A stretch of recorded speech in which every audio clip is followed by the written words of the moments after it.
Hello, अब आवाज़ आ रही है? आवाज़ आ रही है? थोड़ा सा दिक्कत हो गई थी, तकनीकी समस्या थी, तो मैं उसे सुलझा लेता हूँ। फिर से हम चलते हैं। अरे बाप रे, हम यहाँ तक पहुँच गए। चलिए मैं एक बार कोशिश ये करता हूँ कि मैं आपसे ओके ओके ओके सॉरी, अब ज़रा देखिए, आप लोग ध्यान से ज़रा बताएं कि अब आवाज़ आ रही है? सॉरी, मुझे लग रहा है काफ़ी 1-2 मिनट की लंबी क्लास चल चुकी है। एक बार ज़रा कमेंट करके बताएं कि अब आवाज़ आ रही है। ज़रा सभी लोग कमेंट सेक्शन में कमेंट करके बताएं कि क्या अब आवाज़ आ रही है। सभी साथी ध्यान से जवाब दें। एक बार हम लोग क्या करते हैं, क्लास को रिपीट कर लेते हैं, क्योंकि कह रहा है कि निम्नलिखित में से कौन सा कथन असत्य है। मैं एक बार फिर से सारे प्रश्नों को आपके सामने व्याख्या कर देता हूं, क्योंकि बीच में वॉइस प्रॉब्लम हो गई थी शायद। अब आप शायद ध्यान से देख रहे होंगे। यहां पर देखिए कि ध्वनि तरंगे तरंगे हैं, दाब, अनुदैर्ध्य, विद्युत चुंबकीय या यांत्रिक। ठीक है, अब जरा बताइए आप लोग कमेंट सेक्शन में कमेंट करके अब आवाज आ रही है। सभी लोग फटाफट कमेंट करिए कि अब आवाज आ रही है ना सबको प्रॉपर वे में। सभी लोग फटाफट कमेंट करिए एक बार जल्दी से। ठीक, आ रही है आवाज? ठीक है, थैंक यू। अब हम लोग चलते हैं प्रश्न बैंक की तरफ। अब मैं एक बार फिर से रिपीट कर रहा हूं सारा। देखिए यहां पर आपको पता होगा ध्वनि एक यांत्रिक तरंग है। ध्वनि क्या है? एक यांत्रिक तरंग है, न कि विद्युत चुंबकीय तरंग है। ये अनुदैर्ध्य होती है। ध्वनि के एक स्थान से दूसरे स्थान तक के जाने में माध्यम का होना आवश्यक होता है।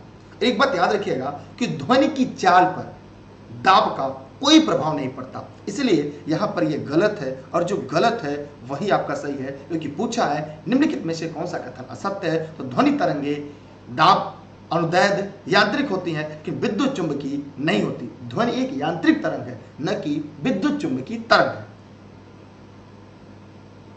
ठीक, चलिए आगे चलते अगले सवाल की तरफ। अगला प्रश्न आपके सामने है, निम्न में से तरंग की विशेषता नहीं है। मैंने आपको बताया कि आजकल नहीं है वाले प्रश्न काफी ज्यादा ट्रेंडिंग में रहते हैं। तो जब ट्रेंडिंग में रहते हैं तो इन प्रश्न के बारे में भी हमें जानना होगा। आयाम, तरंगदैर्ध्य, आवृत्ति, लेकिन माध्यम नहीं होता। कैसे? देखिए यहां पे पूछा है तरंग की विशेषता क्या नहीं है। तरंग में आयाम, तरंगदैर्ध्य, आवृत्ति तीनों होती है। तरंग को संचरण के लिए माध्यम की आवश्यकता होती है। याद रखिएगा, तरंग को संचरण के लिए माध्यम की आवश्यकता होती है, इसलिए माध्यम तरंग का गुण नहीं है। जो गलत है वही आपका सही है, क्योंकि पूछा है निम्नलिखित में से कौन सा सही नहीं है। अब हम अगले प्रश्न की तरफ बढ़ रहे हैं। आप लोग जो लोग वीडियो को देख रहे हैं शेयर कर दें। ये भौतिक विज्ञान की सीरीज है आपके लिए। मैं चाहूंगा कि आप इस सीरीज के अंत तक कॉपी कलम लेकर बने रहें, क्योंकि अभी की बार एक सीट हमारा। अब यहां पर है ध्वनि तरंगे में यात्रा नहीं कर सकती। वायु में, पानी में, खाली स्थान में, स्टील में। सभी साथी फटाफट कमेंट सेक्शन में जाएं और कमेंट करके बताएं। देखिए ध्वनि तरंगे वायु में यात्रा कर सकती हैं, पानी में कर सकती हैं, स्टील में कर सकती हैं, खाली स्थान में नहीं कर सकती।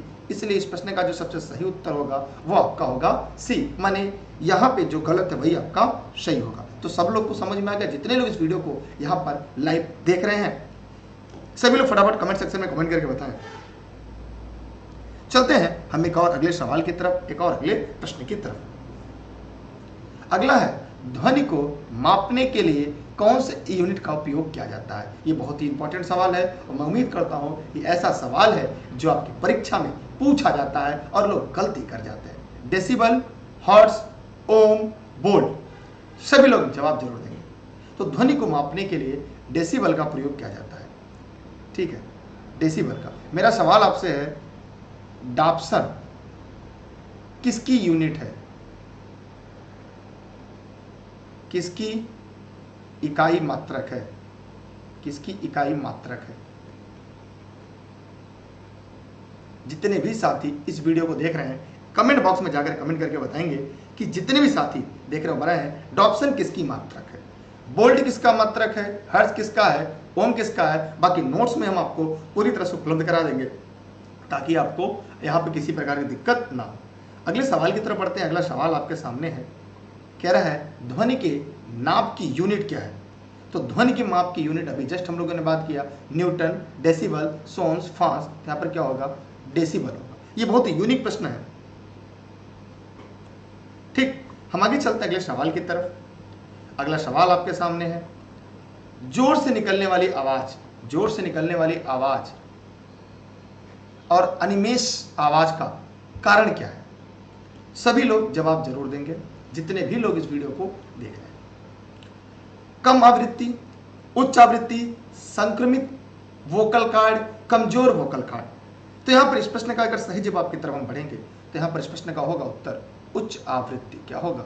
उच्च आवृत्ति, माने ध्वनि का वह लक्षण जिसके कारण ध्वनि को मोटी या पतली कहते हैं। इसे हम तारत्व कहते हैं। क्या कहते हैं? तारत्व कहते हैं, और जिस कारण ध्वनि को मोटी या पतली कहा जाता है। ध्वनि की तारत्व उसकी आवृत्ति पर निर्भर करता है। ध्वनि की जो तारत्व होता है वो उसकी आवृत्ति पर ही निर्भर करता है। अगर यहां पे लिखना चाहे तो लिख लीजिएगा, जो पुरुष होते हैं उनकी ध्वनि का तारत्व स्त्रियों की अपेक्षा कम होती है। पुरुष की ध्वनि का तारत्व स्त्रियों की, महिलाओं की अपेक्षा कम होती है। उच्च तारत्व वाली ध्वनि की आवृत्ति उच्च होती है, निम्न तारत्व वाली ध्वनि की आवृत्ति निम्न होती है। इसलिए इस प्रश्न का उत्तर जो होगा वो आपका बी होगा, क्योंकि जरूरी नहीं जो मैं पढ़ा वो जरूर है परीक्षा में, लेकिन हाँ ये जरूर है कि इसकी अगर व्याख्या आपने पढ़ लिया, इससे जुड़ा प्रश्न जब भी परीक्षा में आएगा आप गलती नहीं करेंगे। हम बढ़ते हैं अगले सवाल की तरफ। अगला है आपके सामने, सोनार का पूरा नाम क्या है? सवाल है आपके सामने, सोनार का पूरा नाम क्या है? ये बहुत ही इंपॉर्टेंट है, ये बार बार आपके परीक्षा में पूछा जाता है। Sound neutralization and ranking, sound navigating and reaching, sound navigation and ranking, sound neutralization and reaching. तो जितने भी साथी इस वीडियो को देख रहे हैं बताएं जल्दी जल्दी फटाफट कमेंट करके, और हो सके तो इस वीडियो को जरूर शेयर करेंगे अपने सभी साथी मित्रों तक। शुरुआत में थोड़ी सी दिक्कत हो गई थी क्लास में, तकनीकी समस्या, लेकिन उसके बाद सही हो गई है।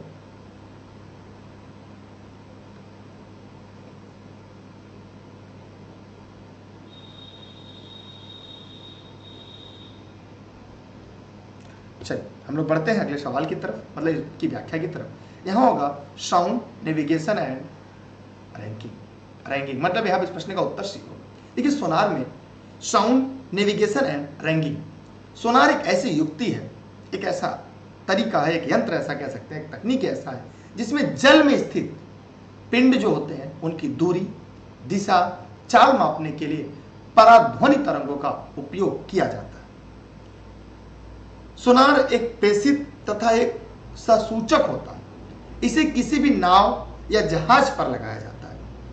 इस विधि का उपयोग समुद्र की गहराई मापने के लिए, जल के अंदर, पानी के अंदर कोई चट्टान है, हिमशैल है, उसकी जानकारी के लिए, डूबा हुआ जहाज कोई जानकारी के लिए, पनडुब्बी की जानकारी के लिए इसका प्रयोग किया जाता है। प्राय परीक्षा में पूछा जाता है कि सोनार का प्रयोग किस लिए किया जाता है या किस लिए नहीं किया जाता है, तो मैं उम्मीद करता हूं ऐसा प्रश्न जब आएगा उसका आसानी से उत्तर बता लेंगे।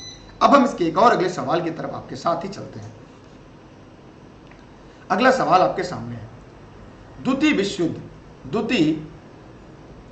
विश्व युद्ध में दुश्मन की पनडुब्बी को ट्रैक करने के लिए विकसित जो प्रौद्योगिकी थी वो कौन सी थी? रडार, सोनार, इकोलोकेशन, लीडार। तो बताइए सभी लोग फटाफट कमेंट करके। अभी जस्ट मैंने इसकी व्याख्या की।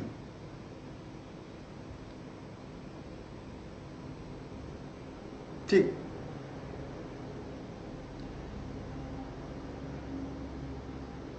यहां पर इस प्रश्न का उत्तर होगा सोनार।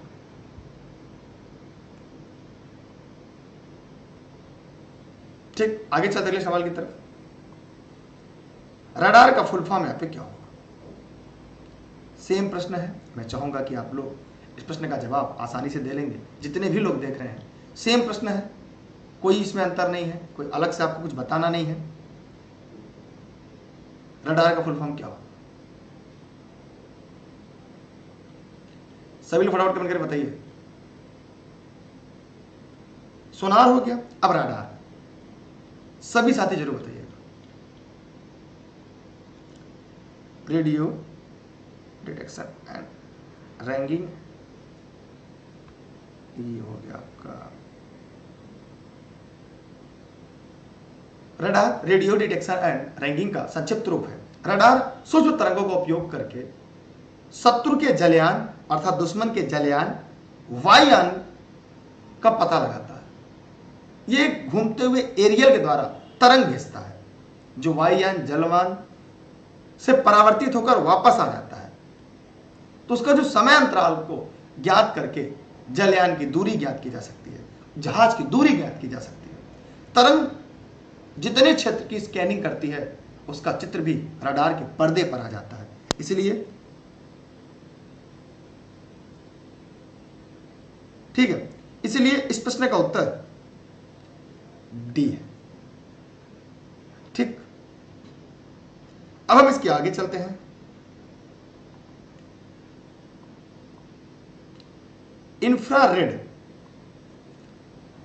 इंफ्रारेड किरणें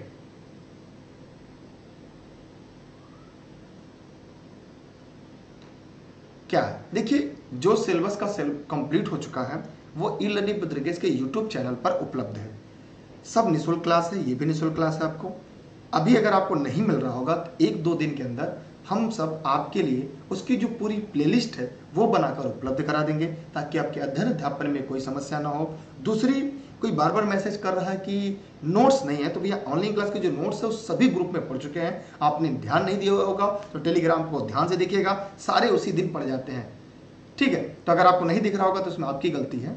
तो बार बार जो है कमेंट करिए, कोई ना कोई शिकायत ही लेकर आते हैं। एक ऑफिस का नंबर, कोई जिसको दिक्कत रहा करे वहां पे कॉल किया करे, जो ऑनलाइन क्लास संबंधित है। मेरी क्लास में आप डिस्टर्ब ना किया करे, खुद भी ना हुआ करे। यहां पे ध्यान दीजिएगा, इंफ्रारेड किरणों क्या है? अनुदैर्घ्य तरंगे हैं, अनुप्रस्थ तरंगे हैं, यांत्रिक तरंगे हैं, विद्युत चुंबकीय तरंगे हैं। ये वो टॉपिक है, वो सीरीज है जहां से परीक्षा में सवाल आता है। विद्युत चुंबकीय तरंगे हैं,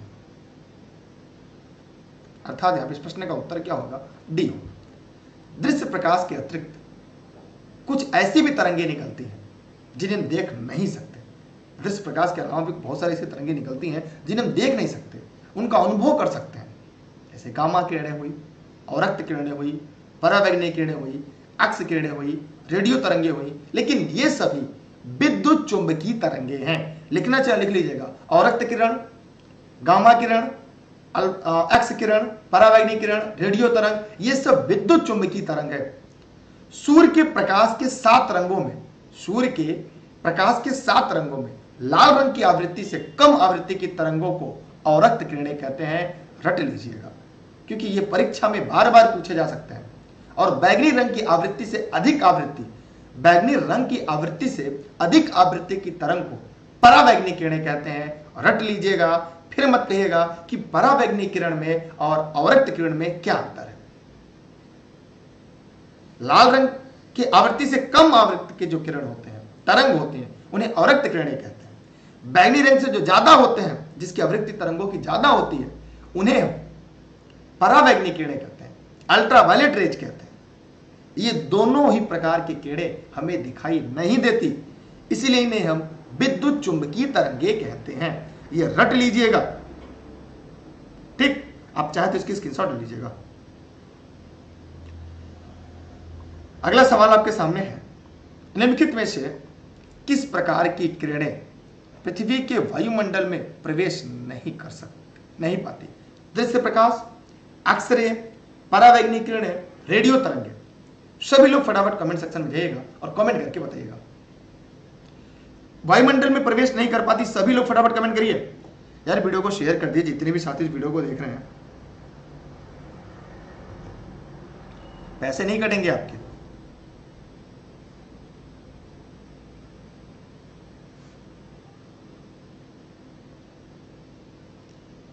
चलिए, यहां पे ध्यान देना होगा, इस प्रश्न का जो सही उत्तर क्या होगा? एक्सरे होगा। क्यों? क्योंकि देखिए, प्रकार दृश्य प्रकाश प्रवेश नहीं कर पाता, परावैंगनी किरण प्रवेश नहीं कर पाता, रेडियो तरंग नहीं कर पाता, एक्सरे।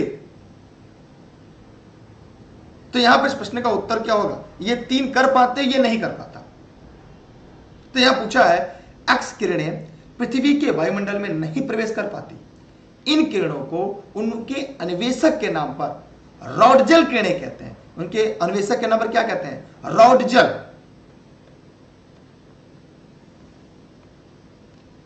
रॉडजल किरणें कहते हैं। ये पृथ्वी के वायुमंडल में प्रवेश नहीं कर पाते।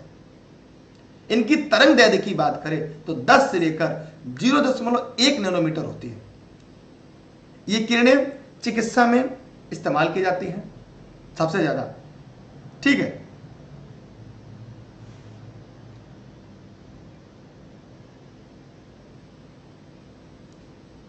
चलिए आगे चलते हैं। अगला सवाल आपके सामने देखिए, बार बार कमेंट करने से किसी कोई अगर समस्या होती है क्लास से, तो क्लास का एक नंबर है, उस पर लोग कॉल किया करें। यहां पर इस क्लास को डिस्टर्ब ना किया करें, सारी जानकारी वहां पर मिल जाएगी जनपद जौनपुर से। चाहे आपको समस्या किसी नोट्स में आ रही है, चाहे समस्या कोई क्लास में आ रही है, सारी जानकारी मिल जाएगी। निम्नलिखित में से पूर्ण द्वैध संचार चैनल का एक उदाहरण कौन सा है? रेडियो प्रसारण, टेलीविजन प्रसारण, वॉकी टॉकी, टेलीफोन की बातचीत। सभी लोग जल्दी जल्दी कमेंट सेक्शन में जाइए और कमेंट करके बताइएगा। पूर्ण द्वैध चैनल, इसे कहते हैं फुल डुप्लेक्स कम्युनिकेशन चैनल। इसको अगर हिंदी में कहा जाए तो यहां पर लिखना चाहे लिख लीजिएगा, full duplex communication channel. Radio प्रसारण, टेलीविजन प्रसारण, वॉकी टॉकी, तो इसे कहते हैं टेलीफोन की बातचीत। क्या कहा जाता है इसे? टेलीफोन की बातचीत, ठीक है। क्या कहा जाता है? टेलीफोन की बातचीत, ठीक है। क्लियर हो गया सबका? अब हम इसी के साथ अगले प्रश्न की तरफ चलते हैं। अगला सवाल आपके सामने शायद आपको दिख रहा होगा। वॉकी टॉकी किस संचार चैनल का एक उदाहरण है? Simplex, medium, duplex, half duplex, full duplex. तो जी हां, वॉकी टॉकी हाफ डुप्लेक्स संचार चैनल का एक उदाहरण है, क्योंकि इसमें निश्चित दूरी तक ही संचार हेतु प्रयुक्त किया जाता है, मतलब इसकी दूरी निश्चित होती है।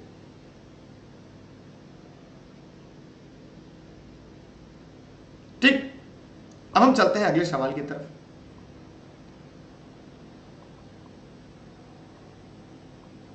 नियर फील्ड कम्युनिकेशन पर आधारित है। नियर फील्ड कम्युनिकेशन पर आधारित है। कम दूरी के उच्च आवृत्ति वायरलेस संचार पर, लंबी दूरी के उच्च आवृत्ति वायरलेस संचार पर, लंबी दूरी के निम्न आवृत्ति के वायरलेस संचार पर, कम दूरी के निम्न आवृत्ति वायरलेस संचार पर। इस प्रश्न का जो सबसे सही उत्तर होगा वह है आपका ए।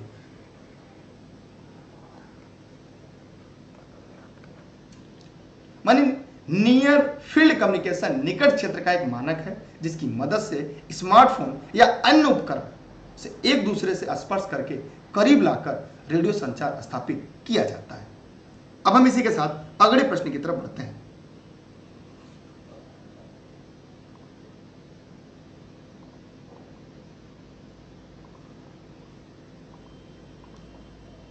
निम्नलिखित में से कौन सा विद्युत का सुचालक नहीं है?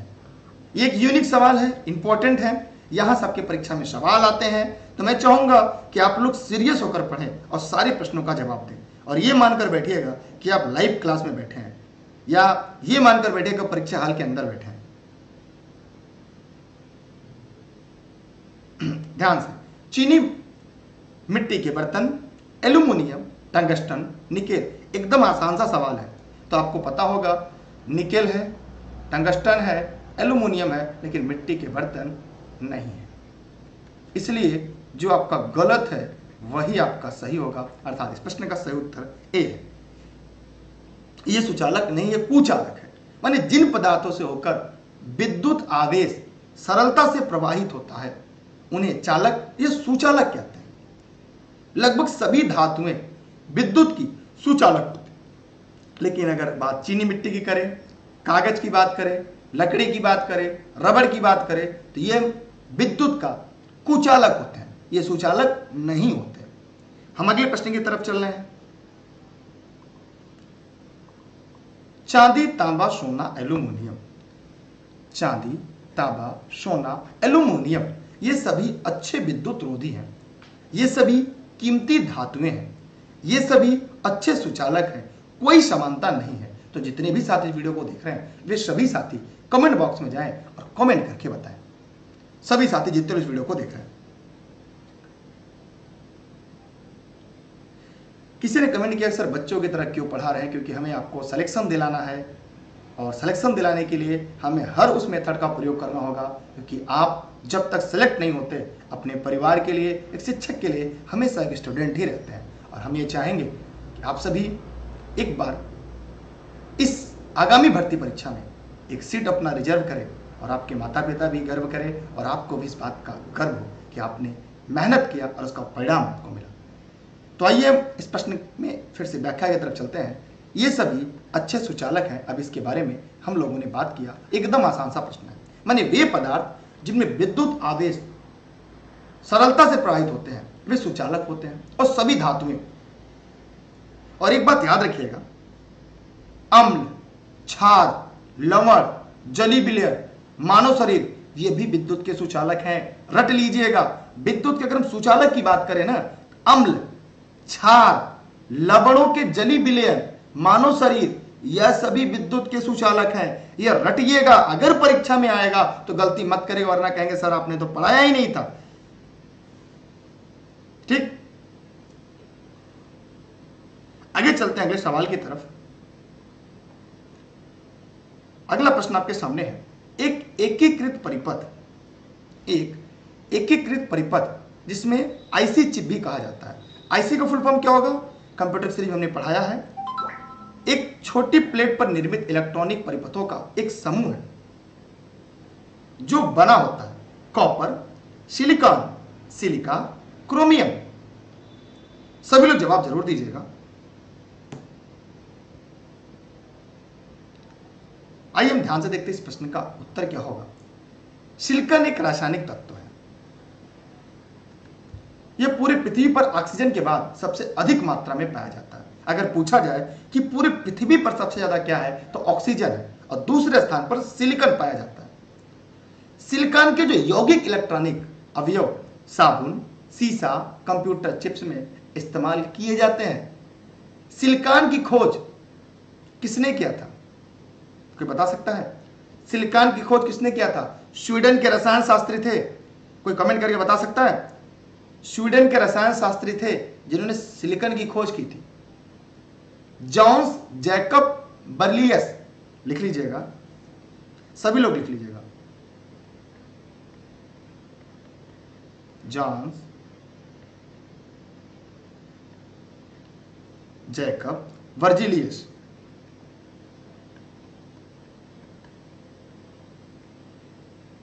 इन्होंने सिलिकॉन की खोज की थी। कहां के थे? स्वीडन के थे। क्या किया था इन्होंने? सिलिकॉन की खोज किया था। ये पूरे पृथ्वी पर ऑक्सीजन के बाद दूसरे स्थान पे ये होता है। तो ये क्या थे? रसायन शास्त्री थे। समझ में आप लोग को? अरे भैया सिलेक्शन लेना है आप सभी को, जितने लोग इस वीडियो को देख रहे हैं, क्योंकि अब की बार एग्जिट हमार करना है और अपनी मेहनत से। हाँ। सिलिकॉन को आवर्त सारणी में 14वें स्थान पर है। अगर आवर्त सारणी पे, अरे भैया आप लोग तो आवर्त सारणी में 14वें नंबर पर है। चलिए अगले प्रश्न की तरफ चलते हैं, स्क्रीनशॉट रख लीजिएगा।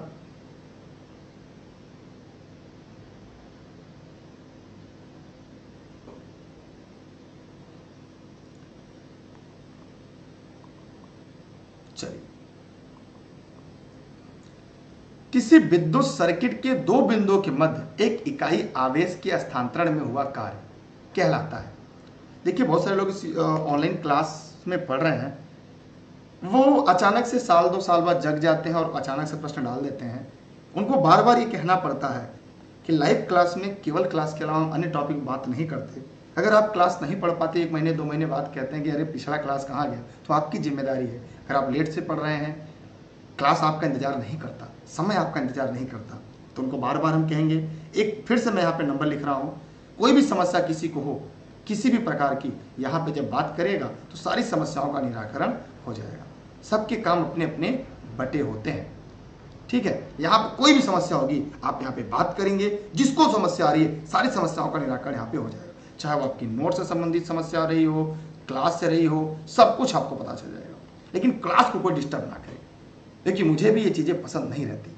किसी विद्युत सर्किट के दो बिंदुओं के मध्य एक इकाई आवेश के स्थानांतरण में हुआ कार्य कहलाता है, ठीक है। बताइए सभी लोग फटाफट कमेंट करेंगे। आइए इसके बारे में बात करते हैं। विभवांतर, धारा, शक्ति, प्रतिरोध। हम इंपॉर्टेंट सीरीज लेकर आते हैं जो परीक्षा में पूछे जाते हैं बार बार, वही सवाल। इस प्रश्न का उत्तर होगा विभवांतर। आइए इसके बारे में जान लेते हैं। किसी विद्युत सर्किट के दो बिंदुओं के मध्य एक इकाई आवेश के स्थानांतरण में हुआ कार्य विभवांतर कहलाता है। किसी विद्युत परिपथ में दो बिंदुओं के बीच विभवांतर को एक बिंदु से दूसरे बिंदु तक की इकाई आवेश को चलाने में किया गया कार्य मात्रक के रूप में ही परिभाषित किया जाता है। तो यहां पर किसी विद्युत सर्किट के दो बिंदुओं के मध्य इकाई आवेश का स्थानांतरण हुआ कार्य विभवांतर कहलाता है, अर्थात इस प्रश्न का सही उत्तर ए होगा। ठीक, अगर उन्होंने नंबर स्क्रीनशॉट कर लिया हो तो मैं आगे बढ़ूं। जो प्रश्न पूछ रहे थे,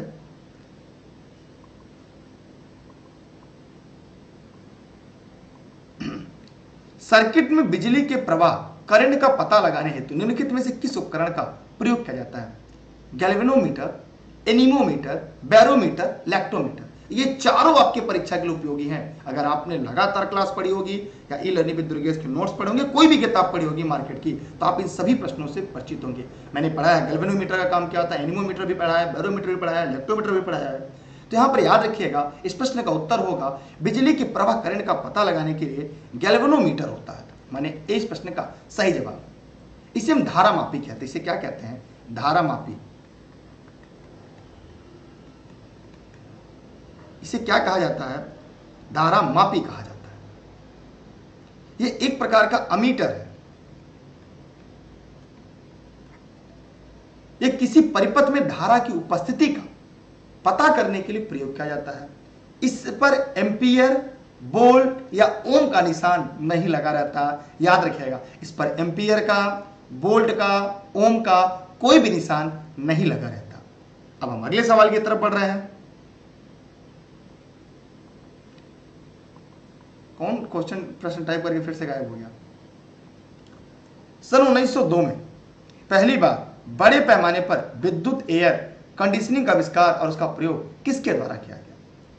विलियस कैरियर, जॉन गोरी, स्टुअर्ट कैनर, एच.आर. सुल्ज। बताइए सभी लोग जितने इस वीडियो को देख रहे हैं। तो यहां पर विलियस कैरियर 1902 में, इनको आधुनिक एयर कंडीशन का जनक कहा जाता है। विलियस कैरियर को आधुनिक एयर कंडीशनर का जनक, माने आधुनिक एसी का जनक कहा जाता है। ठीक, इसे परिवेश के तापमान को नियंत्रित किया जाता है। इसे जो परिवेश का जो तापमान है उससे नियंत्रित करने का काम किया जाता है।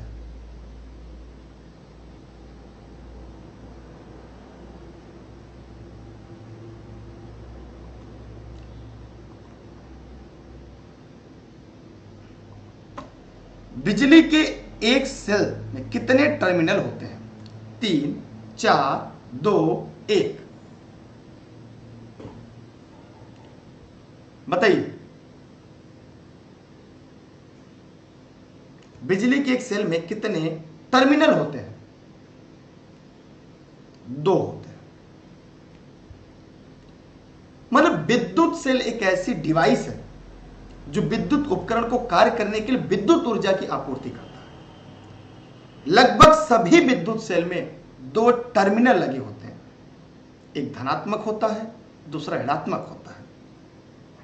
एक पॉजिटिव होता है, एक ऋणात्मक। एक धनात्मक और एक ऋणात्मक। एक धनात्मक होता है, दूसरा ऋणात्मक होता है।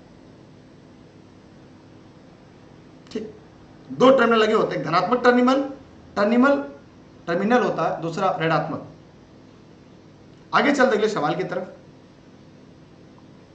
एक लाइट बल्ब का फिलामेंट किससे बना होता है? Platinum, tantalum, tungsten, antimony. सभी लोग जवाब जरूर दीजिएगा, जितने भी लोग इस वीडियो को देख रहे हैं। देखिए, यहां पर इस प्रश्न का जो सही उत्तर होगा टंगस्टन होगा। टंगस्टन नामक धातु का प्रयोग विद्युत बल्बों में रोशनी उत्पन्न करने के लिए किया जाता है। इसकी खोज टार्बन बर्गमैन ने की थी। किसने किया था? अगर खोज की बात की जाए, इसी खोज किसने किया था बताइए? टार्बन, सभी लोग लिखना चाहे लिख लीजिएगा।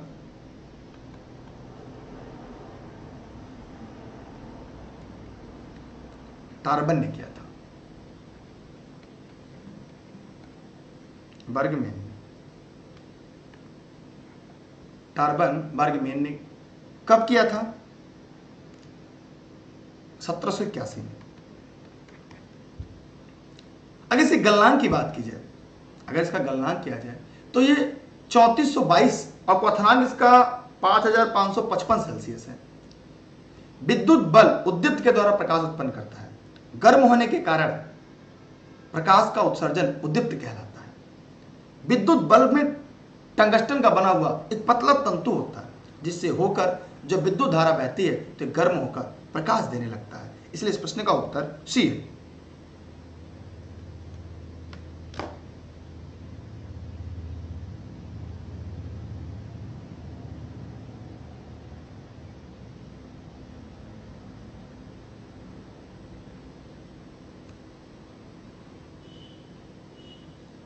अगला प्रश्न है आपके सामने, वे मेटल डिटेक्टर जिनसे होकर हवाई अड्डों पर लोग गुजरते हैं किसके द्वारा संचालित होते हैं? यह बहुत इंपॉर्टेंट प्रश्न है आप सभी के लिए।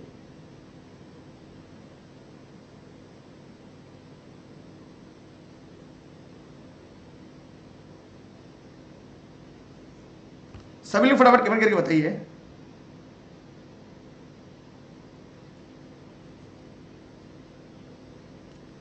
वे मेटल डिटेक्टर जिनसे होकर हवाई अड्डों पर लोग गुजरते हैं किसके द्वारा संचालित होते हैं? ये जवाब देना चाहिए। सिविल लॉ, न्यूटन का नियम, फैराडे का नियम, कूलम का नियम। तो यहां पर इस प्रश्न का होगा आंसर माइकल फैराडे का नियम, सी। मेटल डिटेक्टर एक इलेक्ट्रॉनिक युक्ति है, डिवाइस है, उपकरण है, जिसके द्वारा धातु या से संबंधित चीजों की उपस्थिति का पता लगाया जाता है। इसका संचालन विद्युत चुंबकीय प्रेरण सिद्धांत माइकल फैराडे के नियम पर आधारित है। एयरपोर्ट हुआ, रेलवे बस स्टैंड हुआ, मेट्रो स्टेशन, सिनेमाघर, सामान की तलाशी करते समय मेटल डिटेक्टर का प्रयोग किया जाता है। वो फैराडे के नियम पर काम करता। ठीक, आगे चलते हैं अगले सवाल की तरफ, अगले प्रश्न की तरफ। अगला सवाल आपके सामने है, बिजली की मोटर रूपांतरित करती है यांत्रिक ऊर्जा को विद्युत ऊर्जा में, तापीय ऊर्जा को विद्युत ऊर्जा में, विद्युत ऊर्जा को यांत्रिक ऊर्जा में, विकिरण ऊर्जा को विद्युत ऊर्जा में। बताइए सभी लोग फटाफट कमेंट करिए क्या हो। सभी लोग देखिए, ये बिजली का मोटर विद्युत ऊर्जा को यांत्रिक ऊर्जा में कन्वर्ट करती है। विद्युत मोटर विद्युत ऊर्जा को यांत्रिक ऊर्जा में बदल देती है। इसका कारण कार्य डायनेमो के विपरीत होता है, डायनेमो का उल्टा करता है। इसमें आर्मेचर कुंडली को चुंबकीय क्षेत्र में रहकर विद्युत धारा प्रवाहित करने पर यह चुंबकीय क्षेत्र में घूमती है, जिससे विभिन्न मशीनें चलाई जाती हैं। ठीक है, हम अगले सवाल की तरफ चलते हैं।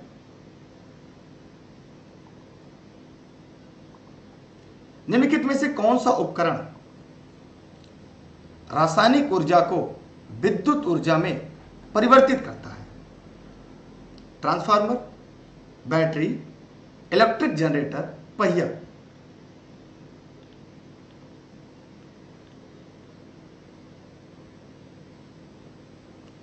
निम्नलिखित में कौन सा उपकरण रासायनिक ऊर्जा को विद्युत ऊर्जा में परिवर्तित करता है?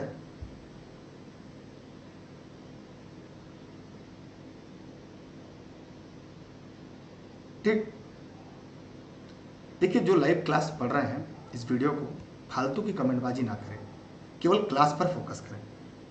ठीक, वरना आपको यहाँ से टीम में से कोई डिलीट कर देगा, फिर मत कहिएगा आप कमेंट भी नहीं कर पाएंगे। पढ़ लीजिए, समय कम है, सिलेक्शन मिल जाएगा, सफल हो जाएंगे, फिर खूब बताइएगा।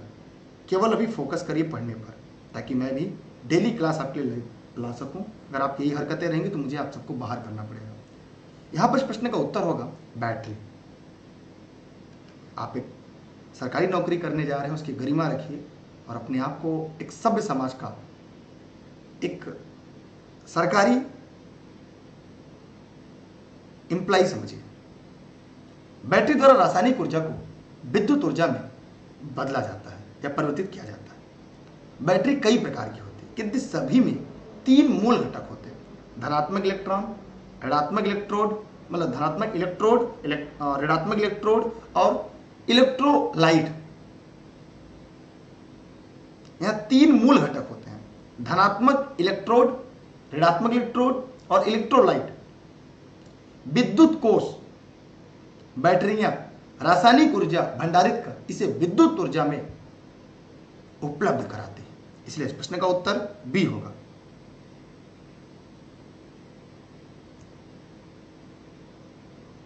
ठीक है, हम आगे चलते हैं अगले सवाल की तरफ। किसी का घर गिरवी है, किसी के मकान, मां के गहने गिरवी है, किसी की जिंदगी दांव पर लगी है, किसी के परिवार का भरोसा दांव पर लगा है, किसी पत्नी के पति का भरोसा है, किसी पत्नी पर पति का भरोसा है, किसी बेटे की मां पर और किसी मां का बेटी पर, बेटे पर, कि उसका बेटा, उसकी बेटी कल को सरकारी नौकरी करेगी।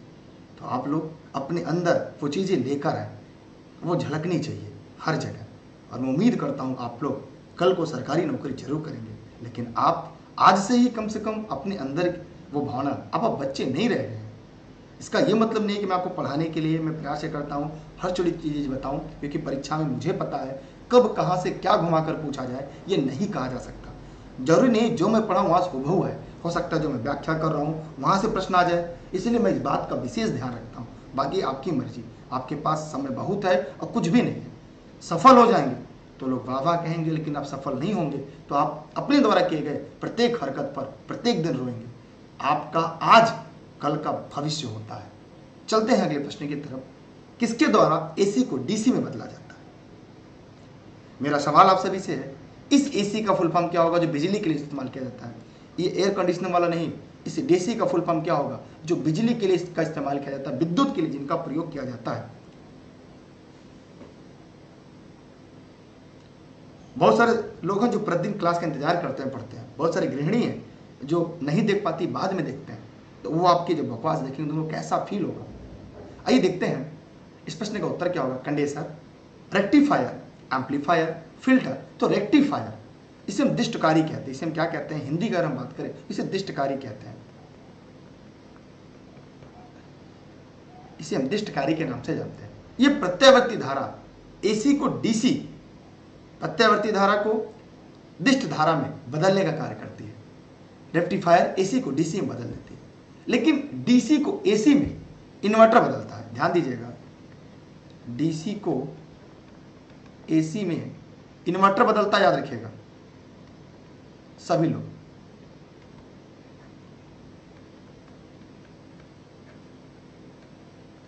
सभी लोग याद रखिएगा।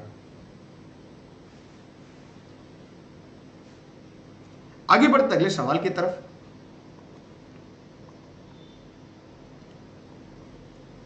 पावर ट्रांसफार्मर की कार्यप्रणाली पर सिद्धांत पर आधारित है। आप पढ़ेंगे तो ठीक है, नहीं पढ़ेंगे कोई बात नहीं। मैं तो गर्म एक सरकारी कर्मचारी हूं, मैं एक सरकारी शिक्षक हूं, मुझे कोई जरूरत नहीं। लेकिन कुछ लोग ऐसे हैं जो प्रतिदिन पढ़ने आते हैं। मैं भी अपना समय निकालकर आप सभी के लिए निःशुल्क पढ़ाने के लिए लेने दुर्गेश पे आ जाता हूँ। मैं ये कोशिश करता हूँ जो मेरे पास ज्ञान है मैं आप तक पहुँचा दूँ। इन प्रश्नों को पढ़ना पड़ता है, तैयार करना पड़ता है, ताकि मैं आपके लिए बेहतर कर सकूँ और आप कल को अपने परिवार का नाम रोशन कर सकें। मुझे इससे कोई लेना देना नहीं है। मैं भी आराम कर सकता हूँ, बैठ सकता हूँ, सो सकता हूँ, मोबाइल चला सकता हूँ, मूवी देख सकता हूँ, चैट कर सकता हूँ, लेकिन नहीं, मुझे लगता है कि मेरी थोड़ी सी मेहनत से अगर 1000 परिवार सफल हो जाता है तो उनके आशीर्वाद मिलेंगे। हजारों लोग पैदा होते हैं, हजारों लोग मरते हैं, लेकिन कुछ लोग ऐसे होते हैं जिन्हें हम याद रखते हैं। तो हम ये चाहेंगे कि आप इस बात को समझें। मुझे कोई दिक्कत नहीं, मुझे तो गवर्नमेंट सैलरी दे रही है, फिर भी मैं आपके लिए अपना बेहतर दे रहा हूँ। खाली टाइम रहेगा मैं क्या करूँगा? इस टाइम मैं सो सकता हूँ, टीवी देखो, न्यूज़ देखो, तो मैं आपके लिए कुछ बड़ा करता हूँ। अगर आपको पढ़ना है ठीक है, नहीं पढ़ना है कोई बात नहीं। दूसरों को परेशान ना करिए, डिस्टर्ब ना करिए, चैटिंग ना करिए। पावर ट्रांसफार्मर की कार्यप्रणाली का सिद्धांत पर आधारित है? हुक का नियम, न्यूटन का नियम, आइंस्टीन का सिद्धांत, फैराडे का नियम। तो यह है माइकल फैराडे का नियम। ठीक है, किसका? माइकल फैराडे का नियम।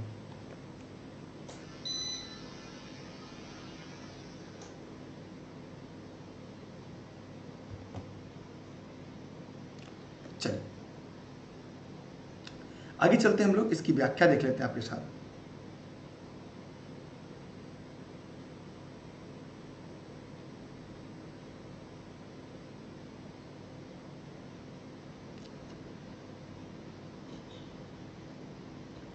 यहां पर हम ध्यान से देखेंगे कि पावर ट्रांसफार्मर कार्यप्रणाली सिद्धांत पर फैराडे के नियम पर काम करता है। एक ऐसा उपकरण जो विद्युत ऊर्जा को एक सर्किट से दूसरे सर्किट में बिना फ्रीक्वेंसी बदले ट्रांसफर करता है, उसे ट्रांसफार्मर कहते हैं। ट्रांसफार्मर केवल एसी पर ही कार्य करता है, यह हमेशा याद रखिएगा। ट्रांसफार्मर हमेशा एसी पर ही कार्य करता है, यह प्रत्यावर्ती धारा पर ही कार्य करता है। इसका उपयोग प्रत्यावर्ती धारा विभव को उच्चाई या अपचाई करने के लिए करते हैं, माने ऊपर नीचे करने के लिए। यह माइकल फैराडे के विद्युत चुंबकीय प्रेरणा के नियम पर आधारित है। ठीक, आगे चलते अगले सवाल की तरफ, अगले प्रश्न की तरफ। 5 ओम प्रतिरोध, 5 ओम प्रतिरोध वाले एक परिपथ में यदि धारा में वृद्धि होती है तो वोल्टेज क्या हो? घट जाएगा, बढ़ जाएगा, समान रहेगा, शून्य हो जाएगा? बताइए। आइए अभी ध्यान से देखते हैं इस प्रश्न का उत्तर। बढ़ जाएगा, बढ़ जाएगा। ओम के नियम के द्वारा किसी विद्युत परिपथ में धातु के तार के दो सिरों के बीच विभवांतर इसमें प्रवाहित होने वाले विद्युत धारा के समानुपातित होते हैं। मतलब किसी तार के दो सिरों का जो विभवांतर होता है उसमें बहने वाली धारा, उसका मान क्या होता है? बढ़ा देता है।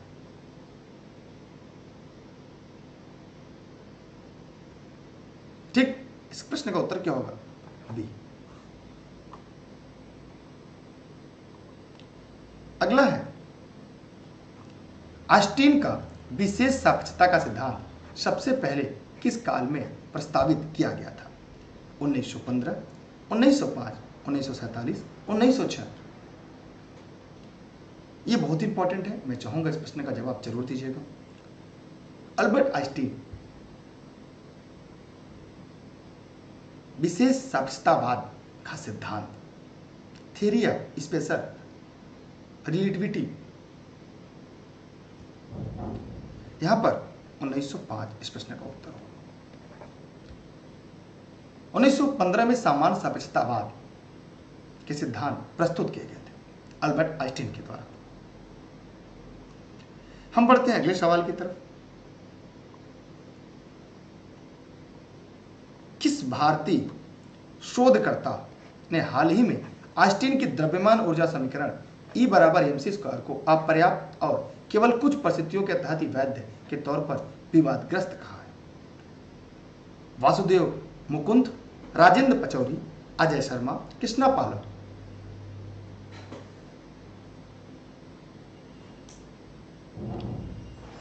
इनका नाम है अजय शर्मा।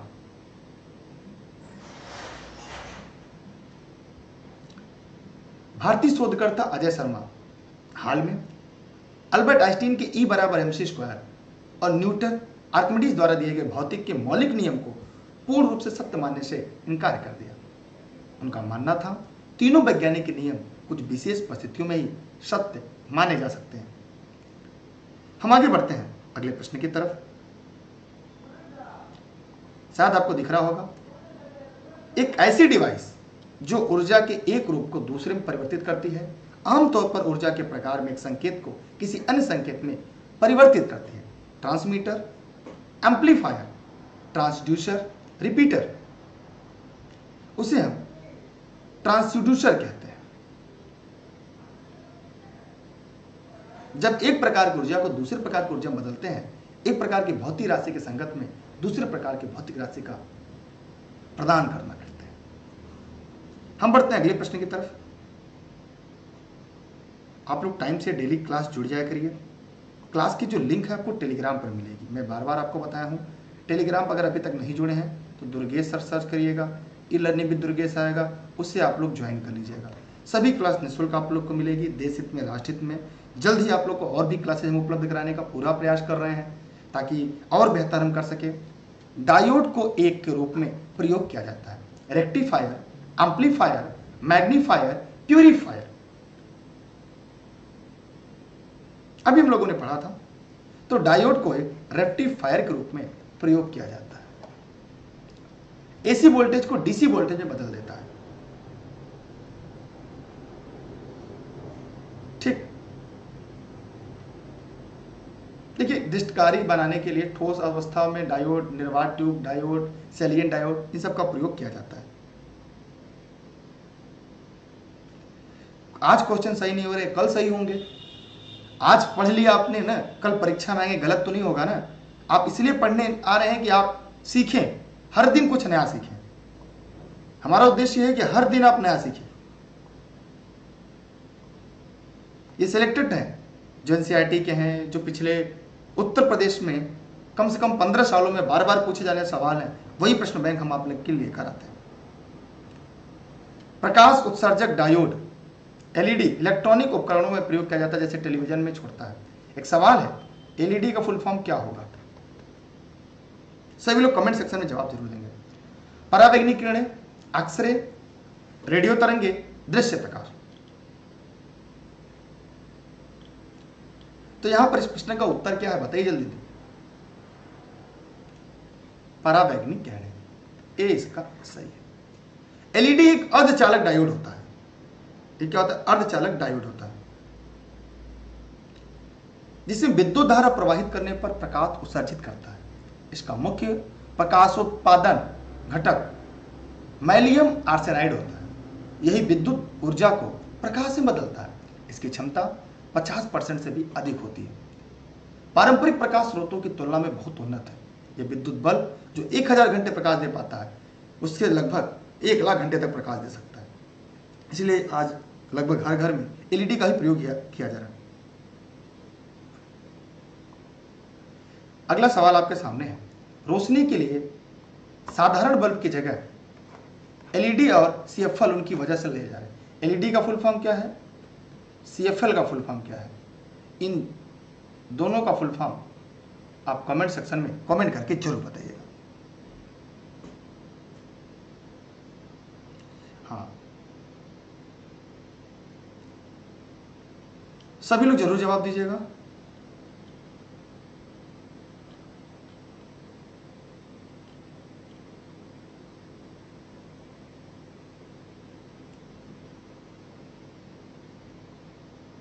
सॉरी, यहां पर क्या होगा? दृश्य प्रकाश होगा। एक मिनट रुकिएगा, यहाँ पर 1 सेकंड रुकिएगा। प्रकाश उत्सर्जन डायोड एलईडी इलेक्ट्रॉनिक उपकरण को प्रयोग किया जाता है, जैसे टेलीविजन छोड़ता है ना। सॉरी, यहाँ पर दृश्य प्रकाश होगा। सॉरी, देखिए प्रकाश उत्सर्जक डायोड एक अर्धचालक डायोड होता है। इसमें विद्युत धारा प्रवाहित करने पर प्रकाश उत्सर्जित करता है। ये इलेक्ट्रॉनिक चिप है, इसका टेलीविजन में लगाया जाता है, इससे दृश्य प्रकाश होगा। यहाँ पे ध्यान दीजिएगा, थोड़ा सा सुधार कर लीजिएगा आप लोग।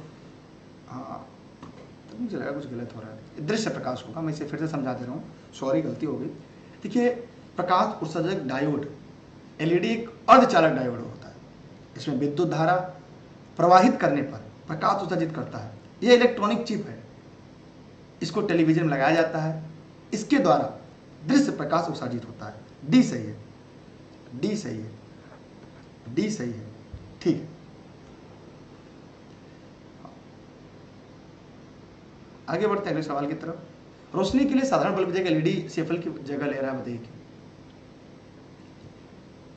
ऊर्जा दक्षता, ऊर्जा बचाने के लिए। ठीक,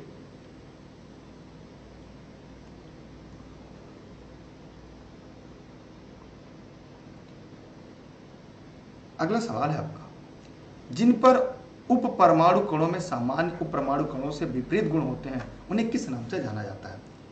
पॉजिट्रॉन, प्रतिकण, फोटॉन, न्यूट्रॉन। माने जिस प्रकार पदार्थ कणों का बना होता है, उसी प्रकार प्रतिद्रव्य प्रतिकणों से मिलकर बना होता है। प्रतिकण उस पदार्थ को कहते हैं जिसके परमाणु में नाभिक एंटी प्रोटॉन्स एंटी न्यूट्रॉन्स का बना होता है। नाभिक के चारों ओर पॉजिट्रॉन्स घूमते रहते हैं और पॉजिट्रॉन का जो प्रतिकरण है वो इलेक्ट्रॉन है। मतलब इस प्रश्न का सही उत्तर आपका बी है। अगला है आपके सामने, निम्न में से किसमें अस्थायी चुंबक की तरह चुंबकीय गुण नहीं है? 3 है, एक नहीं है। निकेल, लोहा, एल्यूमिनियम, चुंबक पदार्थ पत्थर। तो यहां पे निकेल में है, लोहा में है, एल्यूमिनियम है, चुंबक पत्थर में नहीं है। और जो नहीं है वही आपका सही है।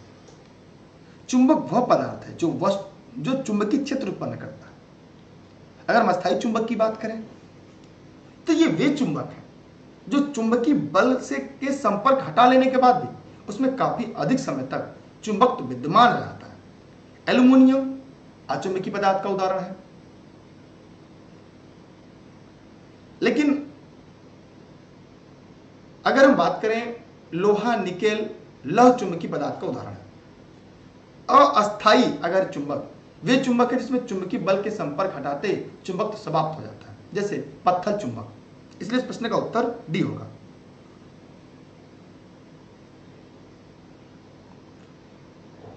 अगला सवाल है, एक साधारण चुंबक को आकर्षित नहीं करता। एकदम आसान हलवा प्रश्न है, सभी लोग इस प्रश्न का जवाब दे लेंगे। लोहा, कांसा, निकिल, स्टील। इसको निकिल को भी, स्टील को भी, कांसा को नहीं। इसलिए इस प्रश्न का उत्तर क्या होगा? बी। अगर हम कांसा की बात करें,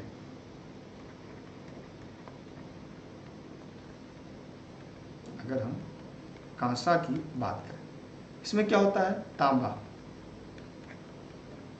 15%, टीन 85%, टीन 15%। लौहहीन होने के कारण कांसा चुंबक द्वारा आकर्षित नहीं किया जाता। लिखना चाहे तो लिख लीजिएगा।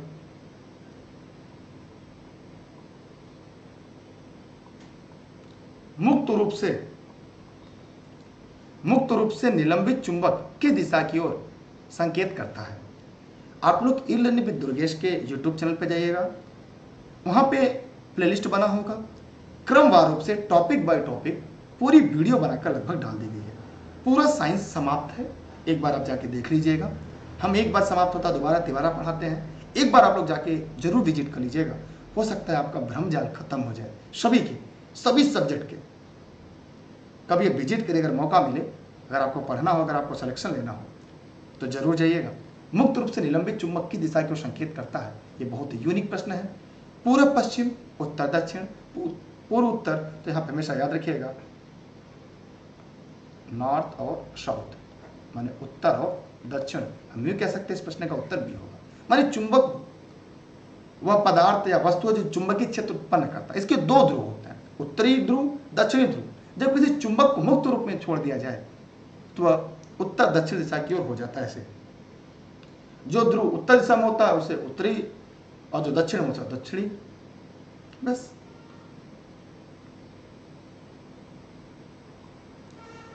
अगला है, औसत कितनी बार बिजली धरती पर गिरती है? यह आज का आखिरी सवाल है। इसके साथ हम मिलते हैं अगले दिन अगले क्लास में। आप लोग डेली क्लास के लिए टेलीग्राम पर जुड़े रहिएगा। सभी टॉपिक वाइज जो सीरीज है, क्लास है, वो जल्द ही हम आप लोग को टेलीग्राम पर उपलब्ध करा देंगे। आप सभी लोग दुर्गेश सर सर्च करके जुड़िएगा। सभी क्लास आपको निःशुल्क PDF में मिल जाएंगी। और अगर आप ऑनलाइन क्लास इन नोट्स के संबंध में अगर कोई जानकारी चाहते हैं या कोई समस्या होती है तो ये ई लर्निंग विद दुर्गेश का ऑफिस का नंबर है, जहाँ से मैं एज ए गेस्ट के रूप में निःशुल्क आपको पढ़ाता हूँ। या नोट संबंधी जानकारी, क्लास संबंधी जानकारी आप यहाँ से प्राप्त कर सकते हैं। ये सभी चीज़ें जौनपुर जनपद सिराज हिंद साहब के मेरे द्वारा या अन्य ई लर्निंग विद दुर्गेश की टीम के द्वारा संचालित की जाती है। डेली क्लास में आप लोग टाइम से जुड़ जाया करिए। 1-2 मिनट की देरी भले होती है, लेकिन हम हमेशा प्रतिदिन आपके लिए क्लास लेकर आते हैं, क्योंकि मेरा उद्देश्य आपका सिलेक्शन है। प्रति सेकंड 100 बार, प्रतिदिन 100 बार, प्रतिदिन 1000 बार, प्रति घंटा 100 बार। यहां पर इस प्रश्न का उत्तर होगा प्रति सेकंड 100 बार। मतलब इस प्रश्न का सही उत्तर आपका ए, इसका राइट आंसर है। आसमान में विपरीत ऊर्जा के बादल हवा में उमड़ते घुमड़ते रहते हैं। ये विपरीत दिशा में आते हुए टकराते हैं। इससे होने वाले घर्षण से बिजली पैदा होती है जो धरती पर गिरती है। अगर औसतन देखा गया कि 1 सेकंड में लगभग 100 बार बिजली धरती पर गिरती है। इसी के साथ ये सीरीज समाप्त होती है। तो जो फिजिक्स का टर्म था लगभग शॉर्ट में हमने पूरा आपको पढ़ा दिया जितना आपके पाठ्यक्रम में है। फिर भी यदि कुछ लगता है कुछ कम या ज़्यादा है तो अगली सीरीज में अगले दिन हम लोग देखेंगे। सभी क्लास की टाइम आपको टेलीग्राम पर उपलब्ध करा दी जाती है। आपके लिए 1-2 सीरीज और उपलब्ध होगी क्योंकि समय कम मिल पाता है मुझे। दिन भर क्लासेज भी रहती हैं और मैं गवर्नमेंट एम्प्लॉई है तो सरकारी काम पहले ज़रूरी है। पहले बच्चों को पढ़ाना मेरे लिए ज़रूरी है जिनके लिए मुझे वेतन मिलता है। उसके बाद आप लोग तो मैं और प्रयास करूंगा, रात में 2 घंटे और जगूंगा। मैं जल्दी आपके लिए कुछ और बड़े क्लास शुरू करने वाला हूं। लेकिन आप लोग जुड़े रहिएगा, लाइक कर दीजिएगा वीडियो को। अगर आपके अंतरात्मा है शेयर करिएगा, सब्सक्राइब करके बेल आइकन दबाइएगा। ये video Facebook page, YouTube e-learning with Durgesh पर लाइव चल रहा है। ई-लर्निंग विद दुर्गेश ऐप पर जुड़े रह सकते हैं। आप सभी का बहुत बहुत धन्यवाद। Best of luck. जय हिंद, जय भारत। Thank you. ये आज का आखिरी सवाल था। फिर मिलते हैं अगली क्लास में अगले दिन। तो आप सभी लोग तैयार रहिएगा। लिंक आपको क्लास शुरू होने से पहले ई-लर्निंग विद दुर्गेश के टेलीग्राम पर मिल जाती है। खुद भी जुड़िएगा, अपने सभी साथियों को जुड़िएगा क्योंकि मेरा उद्देश्य केवल आपका सिलेक्शन है। Thank you.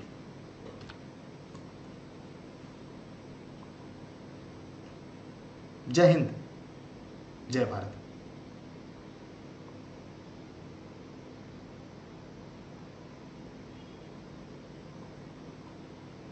क्या आप भी सरकारी शिक्षक बनना चाहते हैं? तो आज ही ई-लर्निंग विद दुर्गेश के साथ जुड़कर अपने सपनों को साकार करिए। जी हाँ, यहाँ पे ढेर सारी किताबों का झंझट हुआ खत्म।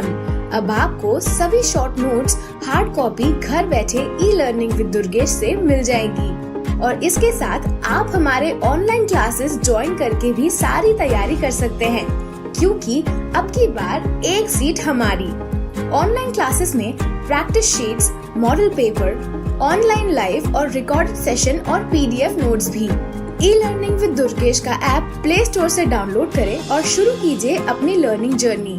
अधिक जानकारी के लिए कॉल करें 6306344367 7355179012।